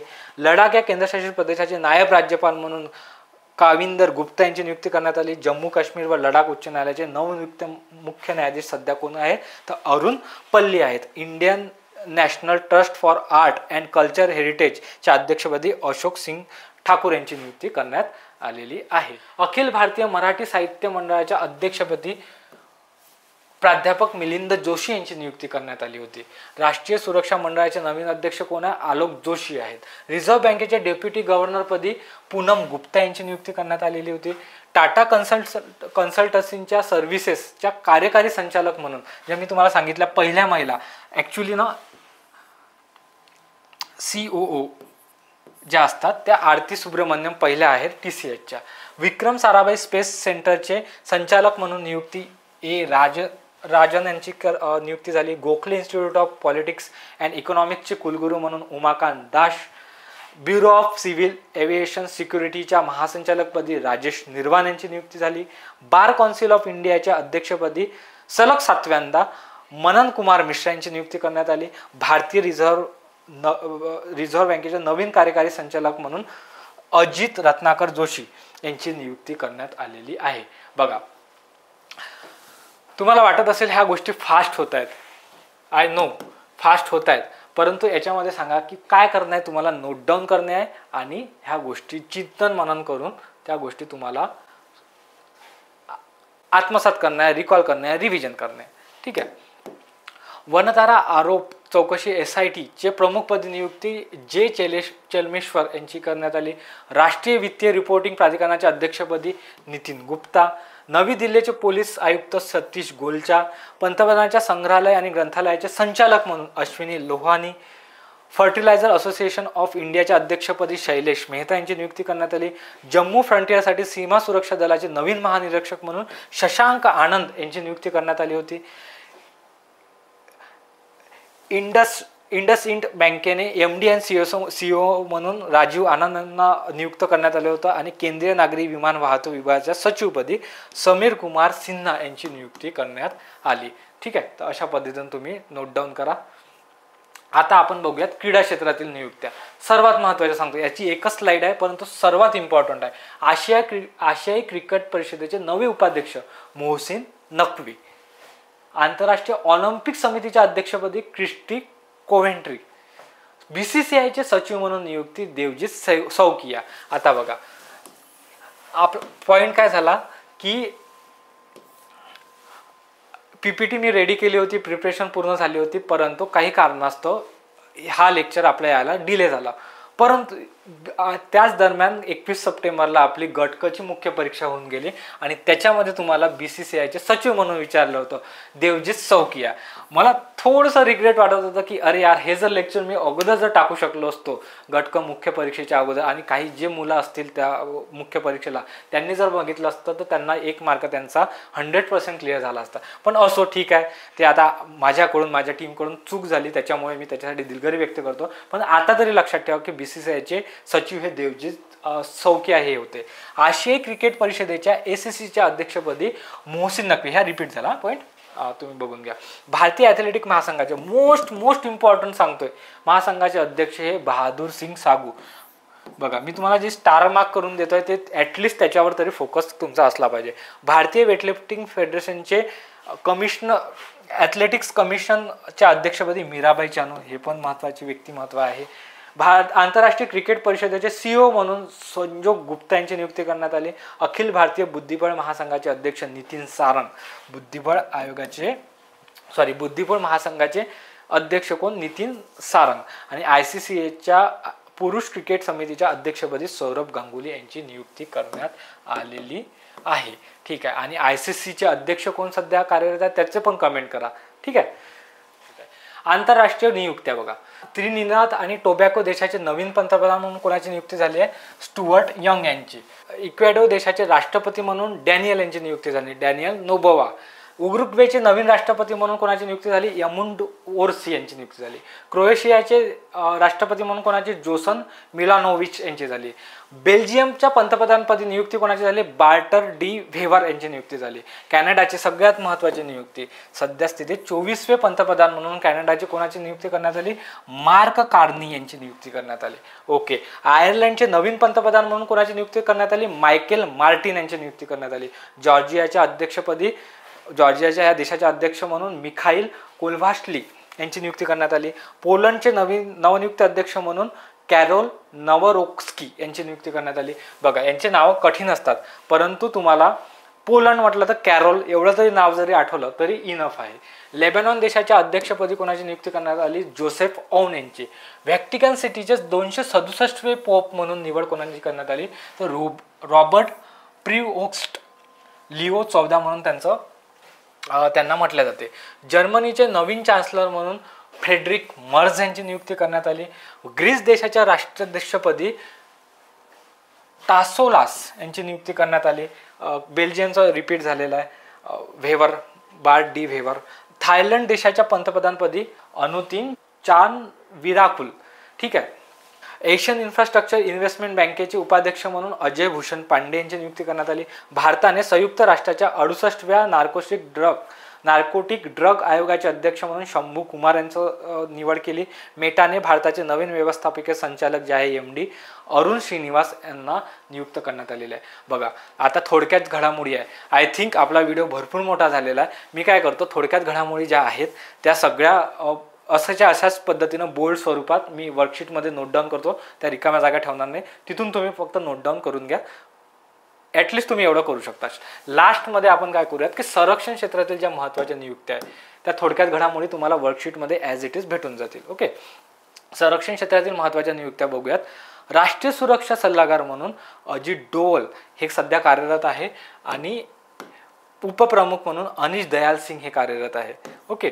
त्यानंतर लष्कराचे, आता बघा, लष्कर, हवाई दल आणि नौदल ह्या 3 दलाचे आपल्याला प्रमुख माहिती असणं आवश्यक आहे.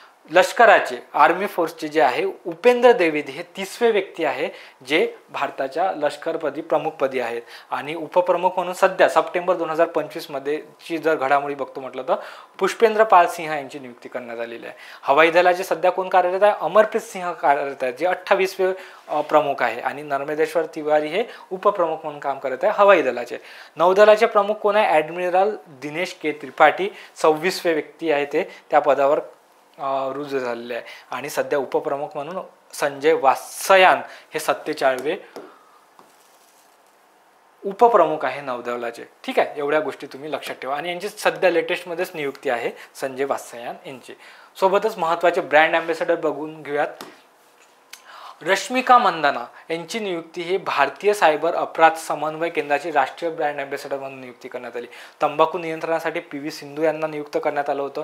केंद्रीय बंदरे, जहाजबांधणी आणि जलमार्ग मंत्रालय याच्यासाठी ब्रँड ॲम्बॅसेडर म्हणून मनु भाकर, ज्या की पॅरिस ऑलिम्पिकमध्ये त्यांनी नेमबाजीमध्ये कांस्य पदक पटकवलं होतं आणि संयुक्त याच्यामध्ये पण आहे त्यांचं 2 कांस्य पदक होते. तर मनु भाकर यांना केंद्रीय बंदरे, जहाज बांधणी आणि जलमार्ग मंत्रालयामध्ये नियुक्ती करण्यात आली. टाटा मोटर्स मध्ये विकी कौशल यांना ब्रँड ॲम्बॅसेडर म्हणून नियुक्त केलं. सगळ्यात महत्त्वाचा पॉईंट बघा, खो खोची पहिली आवृत्ती झाली. खो खो वर्ल्ड कप जो होता त्याची पहिली आवृत्ती झाली. त्याचे ब्रँड ॲम्बॅसेडर म्हणून सलमान खान यांची नियुक्ती करण्यात आली. मोस्ट IMP ब्रँड ॲम्बॅसेडर सध्याच्या नियुक्त्यामधला जर सांगायचं म्हटलं तर सलमान खान. गुरुग्राम प्रशासनाद्वारे लोकसभा सार्वत्रिक निवडणुकीसाठी युजवेंद्र चहर यांना नियुक्त करण्यात आलं. मालदीव देशाच्या पर्यटनासाठी कॅटरीना कैफ सध्याची सगळ्यात महत्त्वाची पर्यटनाच्या बाबतीत म्हणजे नियुक्तीमध्ये जर ब्रँड ॲम्बॅसेडर जर मध्ये बघतो म्हटलं तर खो खो वर्ल्ड कपमध्ये सलमान खान आणि मालदीव देशाच्या पर्यटनासाठी कॅटरीना कैफ आणि थायलंड देशाच्या पर्यटनासाठी सोनू सूद. ठीक आहे. बँक ऑफ बडोदाचे ब्रँड ॲम्बॅसेडर म्हणून सुमित नागल यांना नियुक्त करण्यात आले होतं आणि गरुड एरोस्पेस जी कंपनी आहे एरोस्पेस त्याच्यात महेंद्रसिंग धोनी यांना ब्रँड ॲम्बॅसेडर म्हणून नियुक्त करण्यात आले होते. तर अशा पद्धतीनं आपण काय केलं आहे, अशा पद्धतीने आपण ऑलमोस्ट ऑल घडामोडी जेवढ्या आहेत तेवढ्या सगळ्या घडामोडी आपण इथे कव्हर केलेल्या आहेत. बघा, ज्या महत्त्वाच्या घडामोडी होत्या घटनात्मक नियुक्त्या आपण मल्टी लायनर स्वरूपात बघितल्या आणि त्याच्यानंतर ज्या घडामोडी होत्या वन लायनर स्वरूपाच्या त्या आपण फास्टमध्ये घेतल्या जेणेकरून सगळ्या गोष्टी कव्हर झाल्या पाहिजे. बघा, मी जिथे जिथे स्टार मार्क करून दिल्या त्या गोष्टी तुम्ही नोट डाऊन करून ठेवा आणि एवढ्या जरी घडामोडी तुम्ही केल्या ना तर इनफ आहे. याच्या बाहेर तुम्हाला एक सुद्धा घडामोडी बघण्याची गरज नाही आहे. पेपरला जाण्याच्या पूर्वी ही जी वर्कशीट आहे वन बाय वन 1-2 वेळा रिकॉल करा. अशाच पद्धतीचं लेक्चर आपण पुरस्काराचं घेतलं होतं. हा बघून झालं. पुरस्काराचं पण लेक्चर तुम्ही बघा आणि येणाऱ्या भविष्यामध्ये आपण परीक्षेच्या अगोदर हे ट्राय करूयात की ऑलमोस्ट चालू घडामोडीचे जेवढे टॉपिक्स असतील विथ वर्कशीट तुमच्यापर्यंत पोहोचवण्याचा मी प्रयत्न करेन. फक्त तुम्ही या व्हिडिओला चांगला रिस्पॉन्स द्या, इतर मित्रांपर्यंत शेअर करा, कमेंट्स करा की सर मला आता याच्यानंतर हा टॉपिक एक्सप्लेन करा. आपण महत्त्वाच्या AI घडामोडी घेऊन येऊयात, पहिल्या महिला घडामोडी घेऊन यात, पहिल्या वहिला घडामोडी घेऊन यात, दिनविशेष घेऊन येऊयात, महत्त्वाची पुस्तके घेऊयात विथ वर्कशीट म्हणतोय मी. म्हणजे तुम्हाला तुमचा जो वेळ आहे तो वाचवायचा आहे मला आणि कमीत कमी टाईममध्ये जास्तीत जास्त आउटपुट आपल्याला काढायचा आहे. मी नेहमी चालू घडामोडीच्या बाबतीत एक तुम्हाला सांगतो की चालू घडामोडी हा समुद्रासारखा आहे आणि आपल्याला समुद्रातून काय करायचं आहे, पिण्यायोग्य पाणी काढायचं आहे. मी तुमच्यासमोर हे पाणी आणून दिलेलं आहे. आता फक्त तुमचं काम काय आहे की ते पाणी प्यायचं आहे आणि त्याच्या पाणी पिऊन तुम्हाला परीक्षेमध्ये त्याचे आउटपुट्स आणायचे आहे. बस, याच्या व्यतिरिक्त आपल्याला काहीच नको आहे. ठीक आहे. आय होप तुमच्यापर्यंत सगळ्या गोष्टी डिलिव्हर झाल्या असतील. एक गोष्ट तुम्हाला मी एक डिस्क्लेमर म्हणून सांगतो, आपण जेवढ्या घडामोडी बघितल्या त्याच्यामध्ये होऊ शकते 1-2 घडामोडी ह्या जुन्या असू शकतात आणि सद्यस्थितीत दुसऱ्या व्यक्ती त्याच्या जागी नियुक्ती झाली असेल. त्या 2-3 घडामोडी जर असतील, मी क्रॉस चेक पूर्ण केलेला आहे, तरी पण तुम्ही एकदा त्या 2-3 घडामोडी तुमच्या निर्देशनास आले तर तुम्ही कमेंटमध्ये सांगा मला. ते आपण पिन करून ते कमेंट ठेवूयात. कसं असते ना, आपण जेव्हा नोट्स काढतो त्या टाईमला ती नियुक्ती झालेली आहे, पण होऊ शकते की 15 दिवसांनी 10 दिवसांनी दुसरी व्यक्ती त्या पदावर येऊ शकते. तर मग मुलांना अपडेट व्हावं म्हणून ॲटलिस्ट तुम्ही कमेंट करू शकता. आणि हे जे आपलं कन्व्हर्सेशन आहे 2 वे जर असलं, मला तुमच्या मनातलं कळलं आणि माझ्या मनातलं तुम्हाला तर कळतच आहे, तर ह्या गोष्टी जर आपण डॉट जुळवू शकलो तर आपला काय होईल, पूर्ण एक सर्कल पूर्ण होईल. आणि हा सर्कल पूर्ण झाल्यानंतर आपल्याला याच्यातून 100% आउटपुट निघेल म्हणजे निघेल. ठीक आहे. तर तुम्ही इथपर्यंत जर शेवटपर्यंत व्हिडिओला आला असेल तर नक्की तुमचा अभिप्राय कमेंटमध्ये कळवा. आणि नेक्स्ट टॉपिक तुम्हाला कोणता हवा आहे विथ प्रिफरन्स मी तुम्हाला सांगितले, सगळेच घेणार आहोत, फक्त विथ प्रिफरन्स सांगा की मला हा टॉपिक घ्यायचा आहे सर, तो आपण पुढच्या लेक्चरमध्ये डिलिव्हर करूयात आणि लवकरात लवकर नेक्स्ट व्हिडिओ घेऊन येईल. तोपर्यंत मी तुमची रजा घेतो. खूप खूप धन्यवाद तुमचे.